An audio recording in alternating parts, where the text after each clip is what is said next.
State executive committee leader हूँ।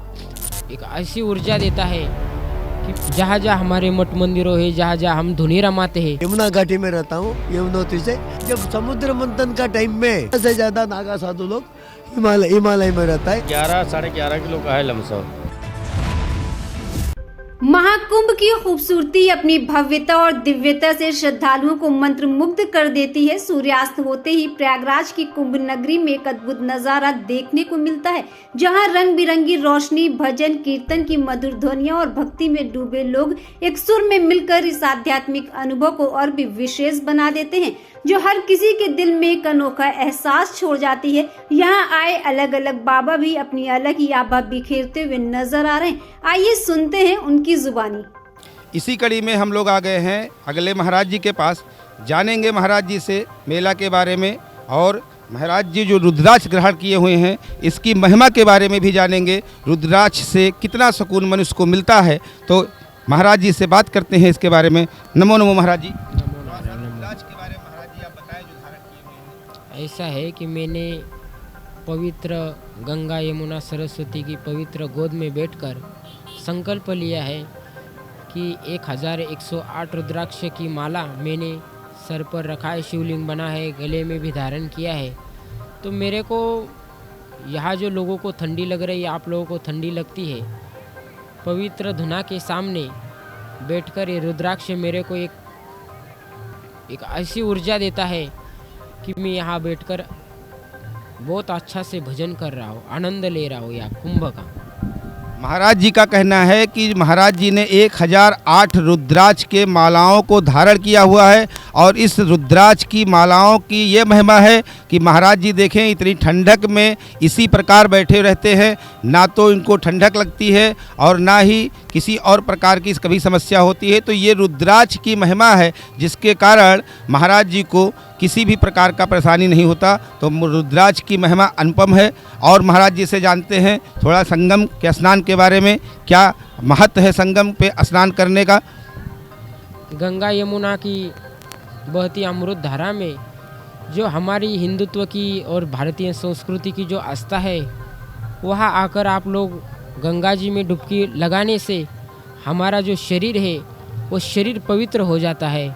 क्योंकि हमारे जो मलमूत्र का भंडार है ये सब शरीर, तो उसको हम यहाँ गंगा जी में आके नहा के डुबकी लगा के, आस्था की पवित्र डुबकी लगा के हम अपने आप को धन्य बनाएं।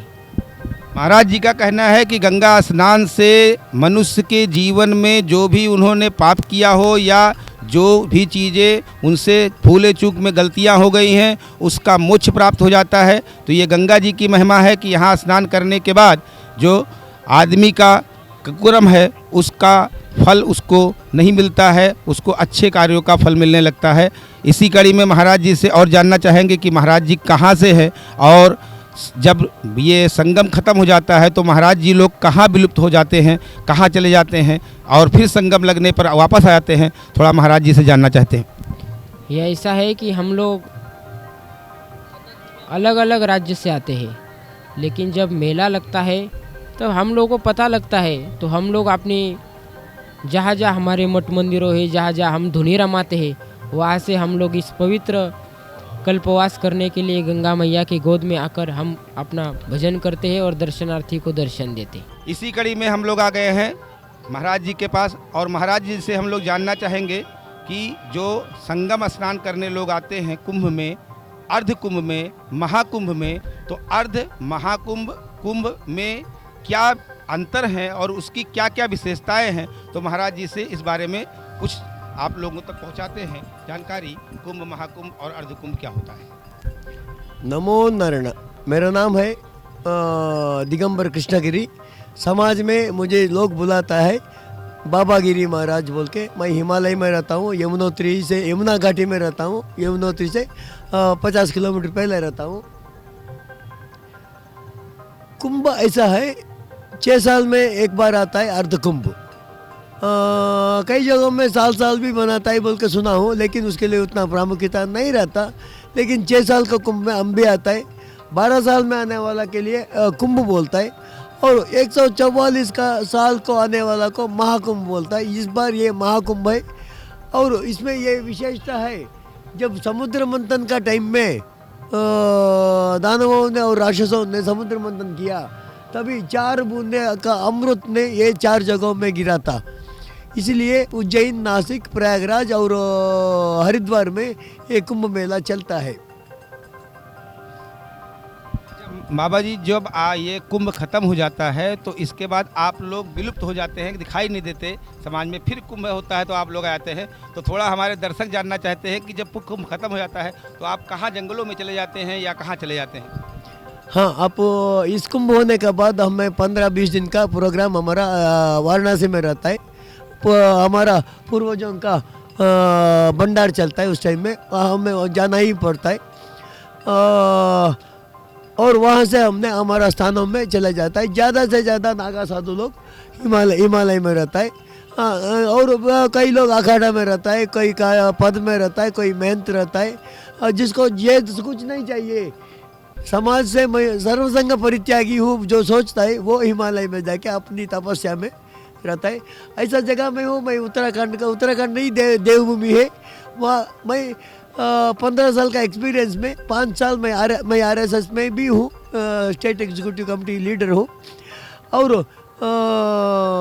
महाराज जी का कहना है कि यहाँ संगम खत्म होने के बाद, महाकुंभ खत्म होने के बाद 15 दिन के लिए महाराज जी लोग जाएंगे बनारस। और बनारस के बाद ज़्यादातर जो नागा साधु लोग हैं वो हिमालय की गुफाओं में चले जाते हैं। फिर उन्हें जब जानकारी मिलती है अगले कुंभ की, तो वो लोग वापस पुनः नासिक या प्रयागराज वापस आ जाते हैं। जी बाबा जी, हमारा पता पूरा मैं निरंजन अखाड़ा का साधु हूँ, नागा साधु हूँ।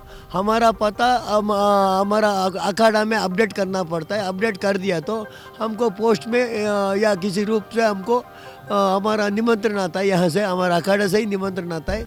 उस टाइम में सिर्फ उस टाइम आता है, फिर वापस अपनी जगह को चला जाता है।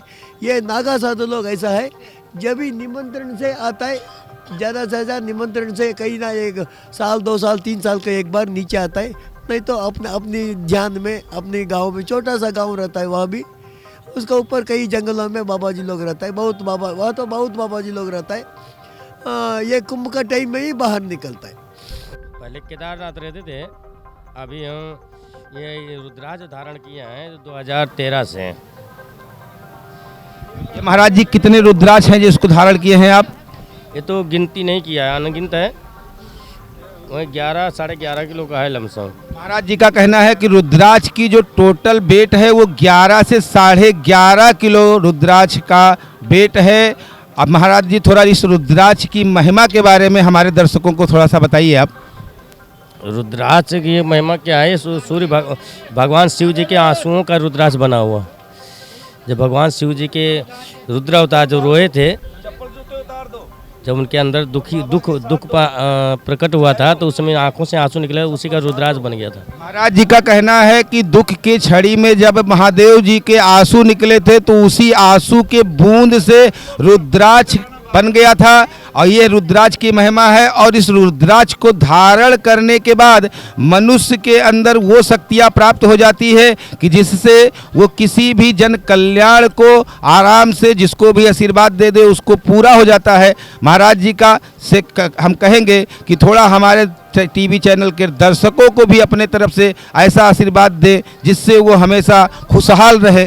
सब आनंद मंगल हो, सब आगे इसी तरह आगे बढ़ते रहो और सनातन धर्म की सहायता करते रहें और सनातन धर्म में एकता बनाए रहें। महाराज जी का कहना है कि हम लोगों का उद्देश्य सनातन धर्म के जितने लोग हैं वो एकता बनाए रखे। और सभी हमारे सनातनियों को महाराज जी ने दोनों हाथ उठा के आशीर्वाद दिया है। महाराज जी का कहना है कि सबका कल्याण होगा। चूँकि ये माना जाता है कि जो साधु संत हैं वो जब यहाँ संगम में आके स्नान करते हैं तो लोगों के पाप गंगा जी के पाप धुल जाते हैं। लोग यहाँ अपना पाप धुलने आते हैं, लेकिन साधु संतों के स्नान से गंगा जी का पाप धुल जाता है। तो आप समझ सकते हैं कि कितने जो महान साधु संतों का यहाँ पर अखाड़ा है जो गंगा जी को निर्जल करते हैं।